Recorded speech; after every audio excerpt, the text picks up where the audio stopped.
नमस्कार। सीएम योगी ने कहा, जहां पूरा देश और पूरी दुनिया सनातन धर्म की सबसे बड़ी आयोजन का साक्षी बनकर गौरव की अनुभूति कर रही है, प्रफुल्लित है, वहीं दूसरी ओर सनातन धर्म के खिलाफ सुपारी लेकर षड्यंत्र करने वाले तंत्रों के द्वारा लगातार शरारत पर शरारत करते हुए झूठ के और असत्य के नित्य प्रतिमान भी गढ़े जा रहे हैं। भारत के संसदीय लोकतंत्र के सबसे सर्वोच्च संख्या वाले देश के संसद में कांग्रेस अध्यक्ष श्री मल्लिकार्जुन खड़गे और समाजवादी पार्टी के अध्यक्ष श्री अखिलेश यादव का वक्तव्य इस ओर सबका ध्यान आकर्षित करता है और इनका यह बयान सनातन धर्म पर प्रहार है। इनके उस गिद्ध दृष्टि की ओर भी सबका ध्यान आकर्षित करता है जो लगातार इस महाकुंभ के खिलाफ पहले ही दिन से दुष्प्रचार कर रहे हैं। इनका ये बयान न केवल सनातन धर्म पर प्रहार है बल्कि निंदनीय भी है और शर्मनाक भी। जहां एक और पूरा देश और पूरी दुनिया सनातन धर्म के इस सबसे बड़े आयोजन का साक्षी बनकर के गौरव की अनुभूति कर रहा है, प्रफुल्लित है, वहीं दूसरी ओर सनातन धर्म के खिलाफ सुपारी लेकर के षड्यंत्र करने वाले तत्वों के द्वारा लगातार शरारत पे शरारत करते हुए झूठ के और असत्य के नित्य नए प्रतिमान भी गढ़े जा रहे हैं। भारत के संसदीय लोकतंत्र की सबसे और सर्वोच्च संस्था देश की संसद में कांग्रेस अध्यक्ष श्री मल्लिकार्जुन खड़गे और समाजवादी पार्टी के अध्यक्ष श्री अखिलेश यादव का वक्तव्य इस ओर सबका ध्यान आकर्षित करता है। ये दोनों वक्तव्य न केवल इनके सनातन धर्म विरोधी चरित्र को उजागर कराता है बल्कि इनकी उस गिद्ध दृष्टि की ओर भी सबका ध्यान आकर्षित करता है जो लगातार इस महाकुंभ के खिलाफ पहले दिन से दुष्प्रचार कर रहे हैं। इनका ये बयान न केवल सनातन धर्म पर प्रहार है बल्कि निंदनीय भी है और शर्मनाक भी। कांग्रेस अध्यक्ष का यह कहना कि प्रयागराज कुंभ में मौनी अमावस्या के दिन हजारों लोग मर गए, हमें अफसोस होता है। एक इतना वरिष्ठ नेता, कांग्रेस देश की जो सबसे पुरानी पार्टी है, उसके अध्यक्ष से अपेक्षा की जाती है कि वो एक मर्यादित बयान देश की संसद में रखें और इतना गुमराह करने वाला बयान, झूठ पे झूठ।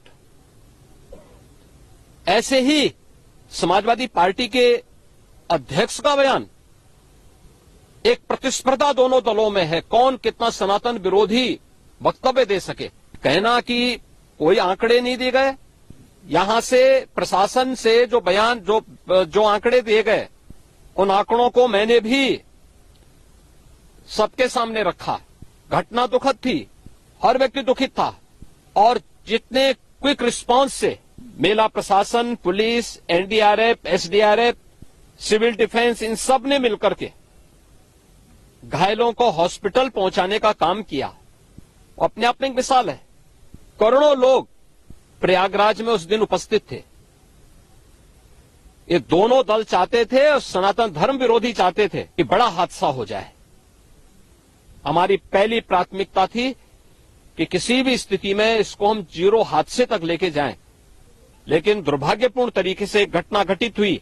लेकिन जितने क्विक रिस्पांस से प्रशासन ने और सभी संबंधित संस्थाओं ने कार्य लेकर के उन्हें हॉस्पिटलाइज किया, उसमें कुछ लोग उस हादसे के शिकार हुए, वह दुखद है। उन सभी परिवारों के प्रति हम लोगों ने अपनी संवेदना भी व्यक्त की और उसके लिए कुछ आर्थिक मुआवजा भी घोषित किया।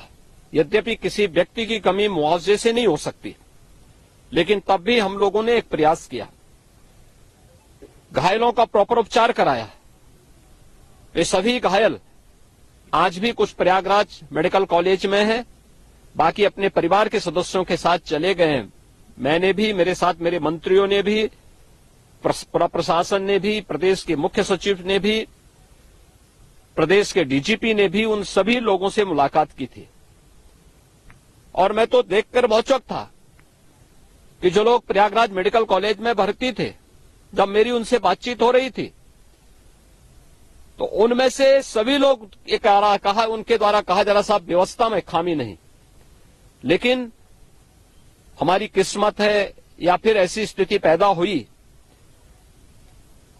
और उनके सभी पहलुओं को लेकर के सरकार भी जांच करा रही है और उसके लिए एक न्यायिक कमीशन भी हमने तत्काल गठित किया है। लेकिन हमारी पहली प्राथमिकता थी कि जो ये लगभग 8 से 9 करोड़ लोग प्रयागराज में उपस्थित हैं, इन्हें सुरक्षित उनके घरों के लिए वापस भेजना।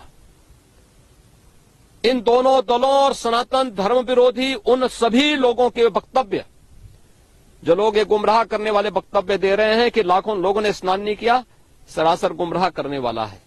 ये वक्तव्य देना कि कोई अमृत स्नान या साय स्नान नहीं हुआ, ये भी गुमराह करने वाला वक्तव्य है और सनातन धर्म की अवमानना ही नहीं, बदनाम करने की साजिश का एक हिस्सा है। कोई परंपरा बाधित नहीं हुई।